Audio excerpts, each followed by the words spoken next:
That night, I saw him holding my silk nightgown in the moonlight, his fingers tracing the delicate fabric with a reverence that made my breath catch. My husband's son, and I couldn't look away. The silver moonlight spilled through my bedroom window, casting an ethereal glow across Jason's face as he stood frozen, my black silk chemise clutched between his trembling fingers. I should have been angry, should have felt violated, but instead, a forbidden heat bloomed deep within me.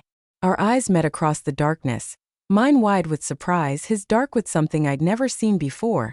And in that moment everything changed. I'd been Emma Harrison, devoted wife to Michael and caring stepmother to Jason, for nearly 5 years.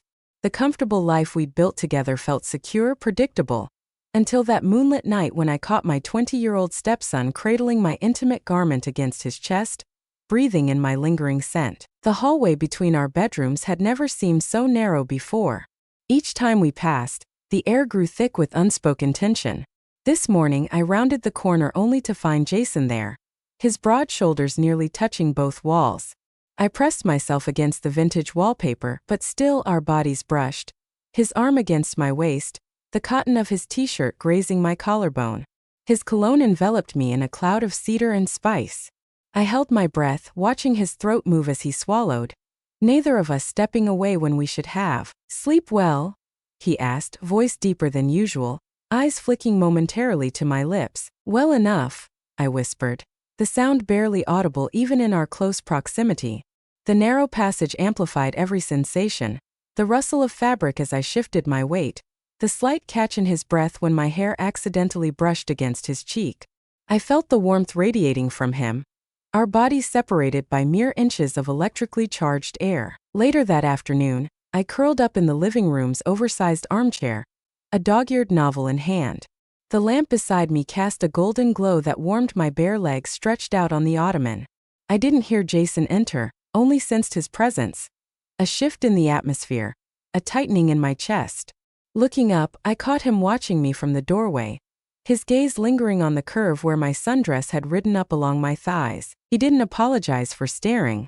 I didn't cover myself. My finger traced the edge of the page, a deliberate, languid movement. His eyes followed my hands as I tucked a strand of hair behind my ear, then trailed down to my neck where a flush was spreading. The book lay forgotten as we remained locked in this silent exchange, testing boundaries with nothing more than looks and shallow breaths. The kitchen became our next battleground of restraint. Side by side at the counter, chopping vegetables for dinner, our elbows occasionally brushing. I reached for the salt at the same moment he did, our fingers colliding, lingering. The knife in my other hand stilled. I could feel his breath on my neck, warm and uneven, as he leaned closer than necessary to look at what I was preparing. "Like this?" he asked, standing behind me, arms reaching around to correct my cutting technique. His chest pressed lightly against my back, his hands enveloping mine on the knife handle. I nodded, not trusting my voice, as his thumb inadvertently stroked my wrist. The onions forgotten, I leaned back slightly, testing, and felt his heartbeat quicken against my shoulder blade. Steam filled the bathroom, creating a dreamlike haze that softened every edge. I just stepped out of the shower, towel wrapped precariously around my body when the door opened. Jason stood there, hand still on the doorknob, apparently having not heard the water running. Droplets clung to my shoulders, one sliding slowly down my collarbone toward the towel's edge. His eyes followed its path with undisguised fascination. "I'm sorry," he said, not moving, not looking away. "I didn't know you were." "It's fine," I interrupted, adjusting the towel higher. The movement caused another droplet to trace a path down my arm. The small bathroom suddenly felt airless, the steam wrapping around us like a cocoon separating us from reality. The mirror behind me had fogged, creating a soft focus backdrop that made everything feel surreal, dreamlike. I turned to the sink, our reflections blurred in the misted glass. Behind me, he still hadn't left. I could see his shadowy form, could feel his eyes on the curve of my spine, the damp hair clinging to my neck. When I finally heard the door close, I released a breath I hadn't realized I was holding. The garden hose coiled around my ankle as I moved between the rose bushes, water droplets catching the late afternoon sunlight. My cotton blouse clung to my skin in the humid air, translucent where water had splashed. From the kitchen window, I could feel Jason watching, not intruding, just observing with quiet intensity. The weight of his gaze felt like a physical touch trailing across my shoulders. I stretched to reach a higher branch, knowing my movement would cause my shirt to ride up, revealing a sliver of skin above my waistband. The garden suddenly felt like a stage, my movements a performance for an audience of one. Sweat beaded along my hairline, one droplet traveling down my temple, along my jaw, disappearing beneath my collar. When I finally turned toward the house, his silhouette had vanished from the window, but the imprint of his attention lingered on my skin like sunburn. His calculus textbook lay open on the desk, pages filled with incomprehensible equations. I leaned over his shoulder, pointing to a problem, my hair cascading forward to form a curtain around us. The scent of my shampoo enveloped him. I watched his nostrils flare slightly, taking it in. "This formula," I murmured, my finger tracing the numbers. He nodded, but his focus had shifted from mathematics to the proximity of my body. My pendant dangled between us, occasionally brushing against his arm. Each time it did, I felt rather than heard his sharp intake of breath. The study session stretched longer than necessary, neither of us willing to break the spell of closeness. The car interior shrunk around us as rain pounded the roof. Traffic at a standstill, windshield wipers fighting a losing battle against the downpour. My hand rested on the center console, fingers tapping nervously to the radio's low melody. Jason's arm brushed mine each time he shifted gears, a whisper of contact that sent electricity through my veins. "It might be hours before this lets up," he said, voice low and intimate in the enclosed space. Outside, other cars were merely shapeless colors through the rain-streaked windows, creating an illusion that we were alone in the world. When he reached to adjust the temperature, his fingers grazed my knee, lingering just a moment too long to be accidental. The car grew warmer, windows slowly fogging, cocooning us further in our private universe. The night air carried a chill that justified sharing the porch swing's throw blanket.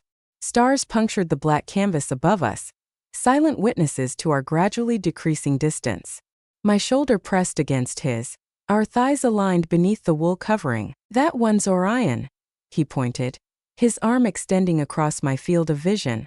When he lowered it, his hand landed closer to mine than before. Minutes passed in comfortable silence, the swing's gentle motion occasionally pushing us together. When I reached for my tea, our fingers brushed against the mug, neither withdrawing from the contact. Heat from the ceramic couldn't match the warmth spreading from that simple touch. The living room glowed with only the television's blue light, dramatic shadows accentuating Jason's profile, as we watched a thriller I'd already forgotten the plot of.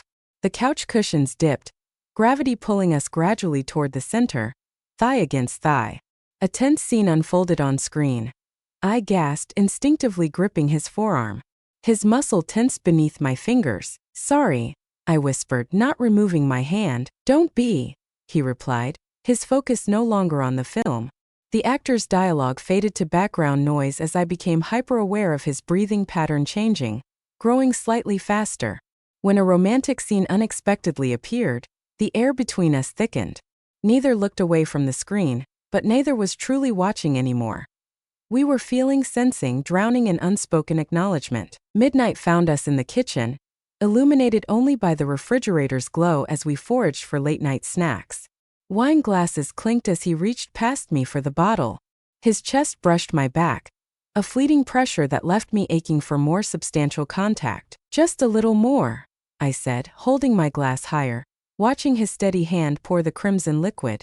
Standing across the island counter, we sipped in companionable silence, eyes meeting over the rims. The kitchen's shadows concealed and revealed in equal measure, the curve of his jawline appearing sharper, my lips darker in the dim light. When I licked a drop of wine from my lower lip, his gaze tracked the movement with undisguised interest. My bedroom felt different with him in it, smaller yet somehow expansive with possibility. Jason had brought up the laundry basket, now standing awkwardly by my dresser, fingers trailing along the wooden edge. "Just set it anywhere," I said, but he remained, eyes drifting to the unmade bed, the pillows bearing the impression of my head, the silk robe draped across the foot of the mattress. The air conditioner hummed, raising goosebumps on my arms, or perhaps it was his presence causing the reaction. Time stretched between us, seconds expanding into minutes as neither made a move to end this charged moment. "I should go," he finally said, but his feet remained planted, body angled toward mine like a compass finding north. The door stood open behind him. An escape route, a witness, a barrier neither of us seemed willing to close. The library's hushed atmosphere amplified every small sound. Pages turning, our breathing, the occasional brush of knees beneath the shared reading table. Our hands rested inches apart on the polished wood, pinky fingers almost touching. I'd recommend a book to him, and now we leaned together over the open pages, heads nearly touching. "This passage," I whispered, finger underlining the words. He nodded, his hair brushing my temple. The library's tall windows filtered afternoon light through dust motes that danced between us. When he shifted to see better, his knee pressed firmly against mine beneath the table. Neither moved away. The pressure of bone against bone, separated by mere layers of fabric, became the focal point of my awareness as we pretended to discuss literature. The hallway's darkness concealed expressions but heightened other senses when we collided at 3 a.m. My silk nightgown slid against his bare chest as we steadied each other, hands grasping arms, his skin warm beneath my palms. "Couldn't sleep," he whispered, voice husky from disuse. Moonlight from the window at the hall's end silvered his profile, casting long shadows that played across the wall. I nodded, acutely aware of my thin attire, the goosebumps rising where his breath touched my shoulder. "Me neither," I confessed, not mentioning that thoughts of him had kept me awake. His hand hadn't left my waist, thumb absently stroking the silk covering my hip. The darkness emboldened us both, allowing touches that daylight would forbid. When I finally stepped away, continuing my journey to the kitchen, I felt his eyes following, a weight of longing that matched my own. The living room floor became my yoga mat one rainy afternoon. Stretched in downward dog, eyes closed in concentration, I sensed rather than heard Jason enter. Opening my eyes, I saw him frozen in the doorway, transfixed by the arch of my spine, the alignment of my body in the pose. I shifted to warrior position, movements deliberate, aware of his gaze tracking each adjustment. "Do you practice?" I asked, holding the pose, meeting his eyes directly for the first time that day. "No," he answered, voice rougher than usual. I demonstrated another position, inviting him to join with a gesture. He declined but didn't leave, instead sinking into the armchair, becoming a silent audience to my routine. The atmosphere charged with each pose, my breathing growing heavier not from exertion but from the intensity of his undivided attention. Sunlight dappled the pool water, reflecting patterns across my skin as I reclined on the lounge chair. The novel on my lap remained unread, my attention diverted by Jason's arrival poolside. His eyes widened slightly at my swimsuit, modest by most standards, but more revealing than anything he'd seen me wear before. He chose the chair beside mine, adjusting the umbrella to shade his face. I remained in full sun, aware that water droplets from my earlier swim still adorned my skin, catching light like diamonds. When I reached for my water bottle, ice cold against my overheated skin, I watched his gaze follow the condensation trails down my arm. Neither spoke, the silence filled only by distant birdsong and the gentle lapping of pool water against the sides. "Could you teach me?" Jason asked, gesturing toward the record player. I'd been dancing alone to vintage jazz when he discovered me. Now I stood before him, explaining the basic step of a waltz, my hand extended in invitation. Hesitantly, he placed his palm against mine, his other hand finding my waist with tentative pressure. 1 2 3 1 2 3. I counted softly, guiding him into the rhythm. Our bodies maintained proper form at first, appropriate distance, correct posture. But as the music swelled, the space between us diminished. His hand spread wider across my back, mine curled more firmly around his shoulder. Our cheeks nearly touched when he successfully executed a turn, my whispered perfect brushing his ear, causing his grip to tighten momentarily. Steam escaped the bathroom as Jason opened the door, towel slung low on his hips. I stood frozen in his bedroom, fresh linens in my arms, caught in a moment I hadn't anticipated. Water droplets clung to his shoulders, one trailing slowly down his chest. My eyes followed its path before I could catch myself. "I brought fresh towels," I explained unnecessarily, placing them on his dresser. The mirror on his closet door reflected both of us, him half-dressed and damp from the shower, me flushed and flustered. Our eyes met in the reflection, a safer way to look at each other than directly. When I turned to leave, I had to pass close by him, the scent of his soap enveloping me, clean and masculine. At the doorway I paused, feeling his gaze on my back, both of us aware of a threshold about to be crossed. Moonlight painted silver stripes across the bedroom floor, marking the path between our bodies like stepping stones across forbidden water. I hadn't heard him enter, only sensed his presence behind me as I stood by the window.